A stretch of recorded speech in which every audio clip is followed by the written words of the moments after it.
I'd like to know why you got into jazz, why is jazz important to you? How did I get into jazz? I heard it on radio, first of all, and it rang all sorts of bells in my head, and I said to myself, this is the music for me. And it's as simple as that.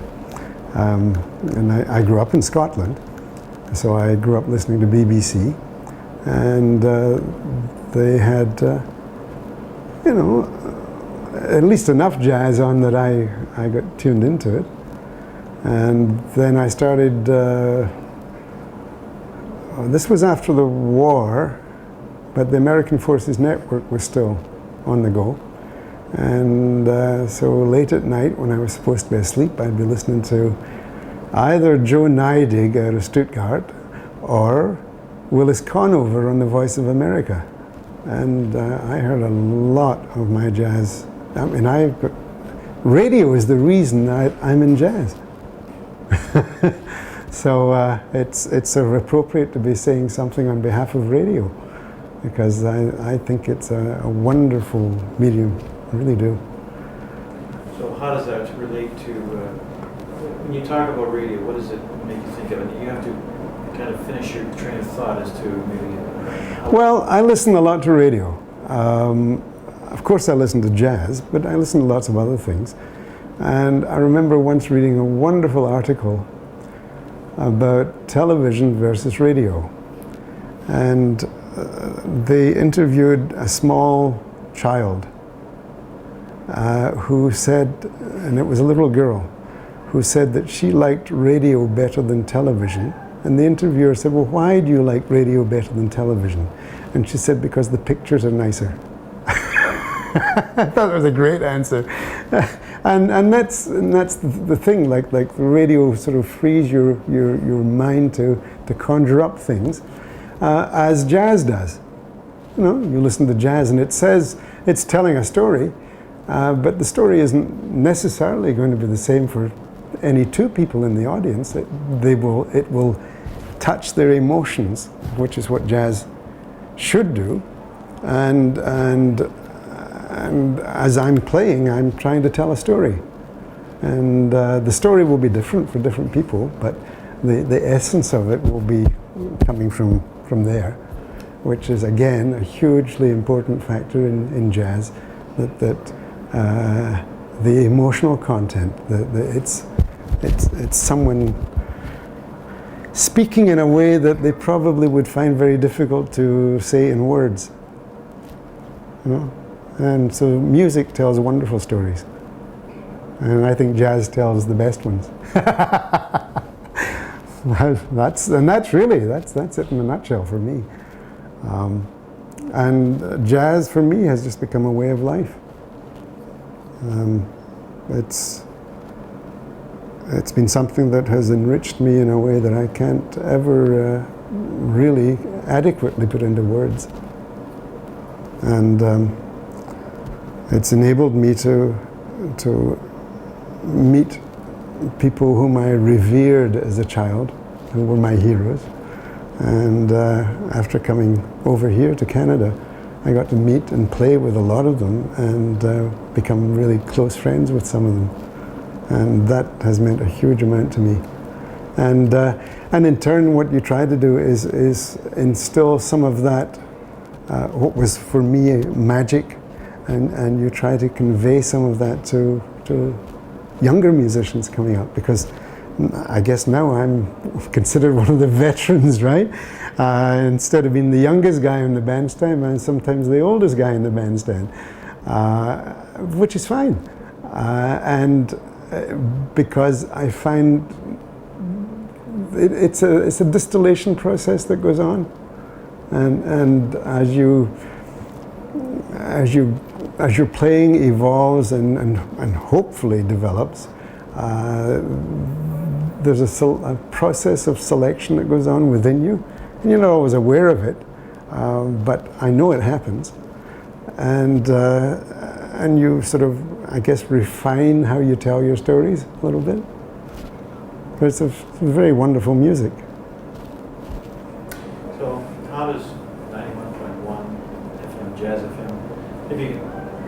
relate all this to Jazz FM and jazz in your life, and how Jazz FM maybe has helped you along the way, or what? Any relationship there? No? The most obvious one is that I arrived in Canada, I think maybe a year before the old CGRT station started. And so CGRT, as it then was, has been a part of my life for now, what, 36 years.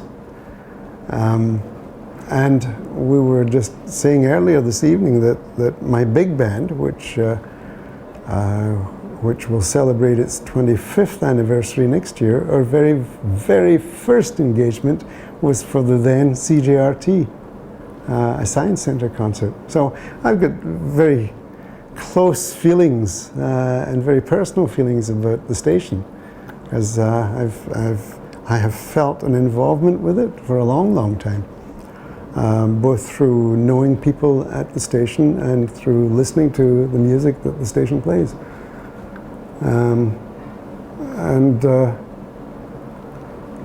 I think we're fortunate that there's as much jazz on radio in Toronto as there is, because I travel a lot, and when I tell people that there's a radio station that plays pretty well exclusively jazz, plus other stations that play jazz a few hours every week, and people look at me and say, my God, I mean, that's amazing. And it is. It's nice. So it's, again,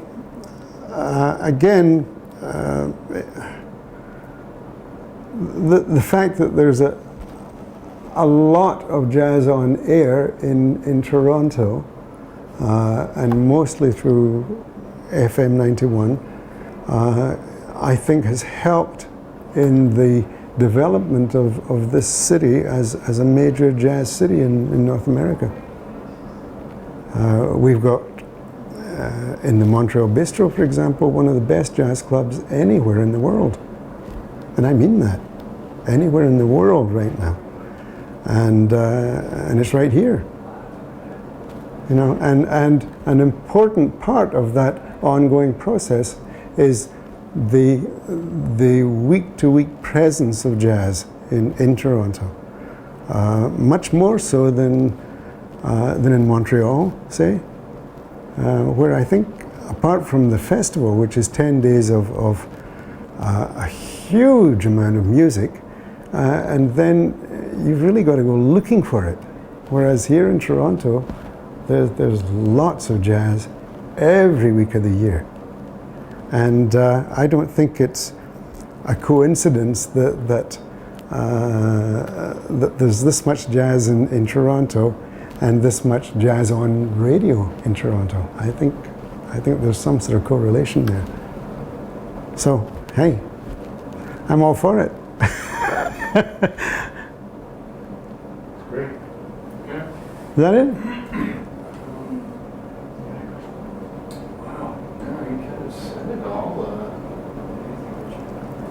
I would just like you to kind of incorporate a statement about Jazz FM, maybe how it's helped musicians like yourself, or younger musicians, or musicians coming up. I mean, we all know the famous musicians that you hear on the radio now, but they got their start somewhere, and Jazz FM has helped them along the way. And I'm thinking about the Diana Krall. Yeah. And I think that Jazz FM has an important role to play in all that. Maybe you could kind of elaborate for you how it has played a role for you, or if it has played a role for you. I don't know. It obviously plays a role because I live in Toronto. This is my home.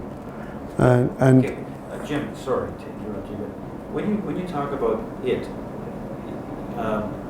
because I don't want to be in this, I don't want to be, all I want is your statement. So just talk about it as if it, define your terms, in other words. So instead of saying, you know what I'm saying? Instead of saying it's a Jazz FM or radio or 91.9. throw the ball back to you. If you get what I mean. I think because we're fortunate in the art form that we call jazz, we're fortunate that we have available to us the recordings of great jazz performers going back to the very early days of jazz and to the direction that the music is going in today. I think radio, by the very nature of the fact that it's an audio thing and listening to recorded music is exactly that. I think that radio, and I think that Jazz FM has the opportunity to play such a significant role in fostering jazz. I used to be a teacher, you know, and I think, I don't want to speak in terms of you know, like a pedagogue, but there is, as well as the entertainment aspect of it, there's an awareness aspect that's really important. I used to teach art, right? I never tried to make anybody into an artist.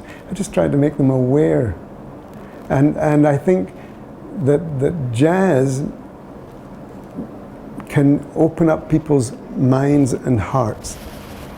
And I think that is where a station such as Jazz FM has a significant role that it can play, that it can, as well as fulfilling all the necessary day-to-day and mundane, let's say, commercial aspect of keeping a business going. They have a wonderful opportunity to make that work, but at the same time provide a tremendous amount of richness to people's lives. It's really important, and I think the ability, the possibility that exists to reach people, you know, and let's face it, the world's a pretty sad place, right? And one of the places where you can escape from it is through music. That's long been established, and so a radio station, you know, some of the PBS stuff in the States does the same thing. Murray McPartland's programs have been wonderful.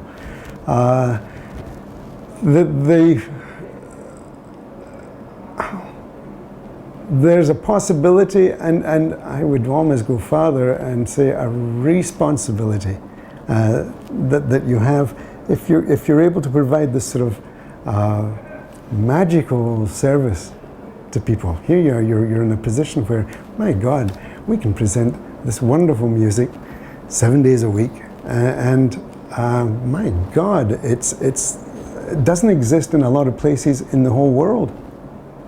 You know, how many 24-hour, 7 days a week jazz stations are there? Not many. There's one in London, which, to my mind, falls far short of what it should be doing. I don't think Jazz FM is in that category at all. I think Jazz FM still has the opportunity and still does present the great artists in jazz. Today's great artists, but also where they've come from. Because if you speak to any of these great young players, you talk to Nicholas Payton or Roy Hargrove, I'll pick trumpet players, okay, since I'm a saxophone player. But they're very quick to tell you how important it was that they knew where the music came from. You know, they're very contemporary players, but they know the history of the music. And I think the station is able to do that, as well as playing Diana Krall, which is wonderful. And I think it's great that she's had such success. The station can also say, well, yeah, you know, and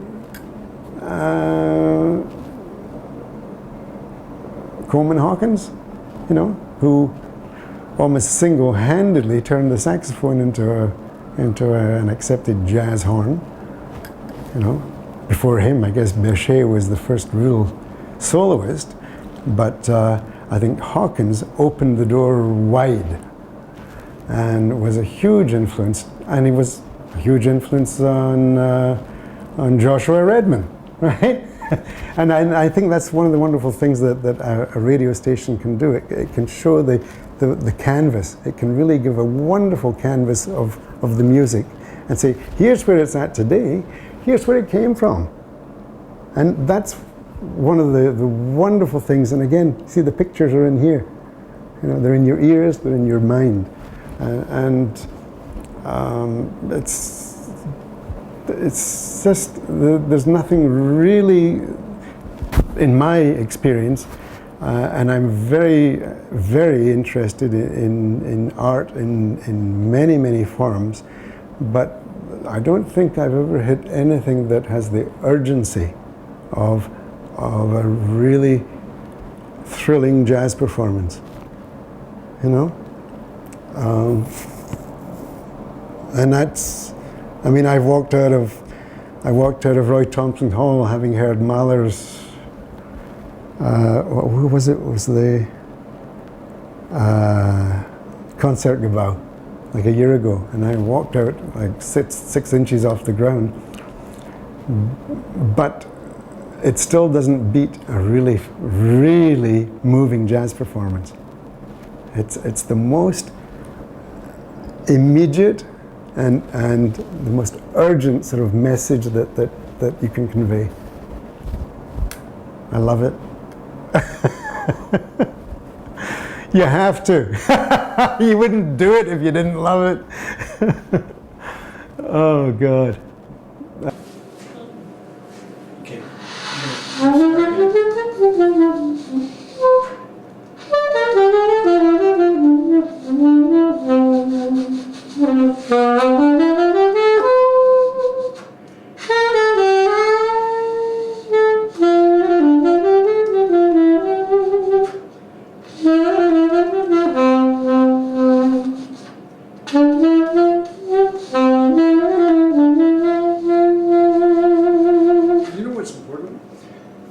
I think this is really important if you're a jazz player. If you play a ballad like this, The Nearness of You, I think it's really important that you may not know all the lyrics, but you sure should know what the lyric is about. Because the way to interpret a ballad is to think of the lyric and what the song's about. And there's a wonderful story. And it was a session in New York, and I think it was Ben Webster, who was in full flight playing a bat, and he stopped in the middle, and they said, "What happened, Ben?" He said, "I forgot the words." You know, it's just because to interpret the song, if you know what the song is about, then you can tell your story a little better, and that's really valuable.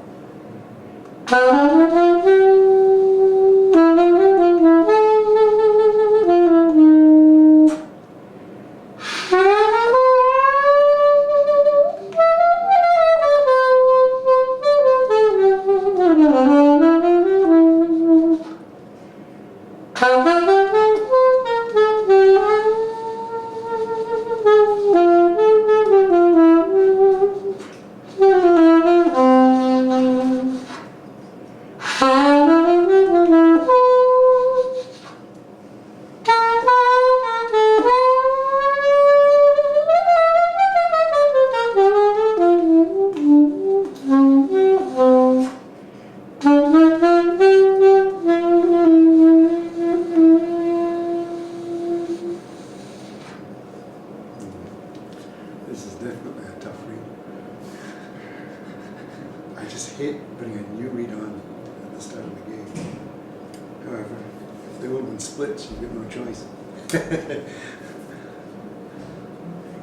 That's great, Jim. Thank you very much. Wow. This was fantastic. Wonderful. Okay. All right. Thank you, Jim. Thanks very much.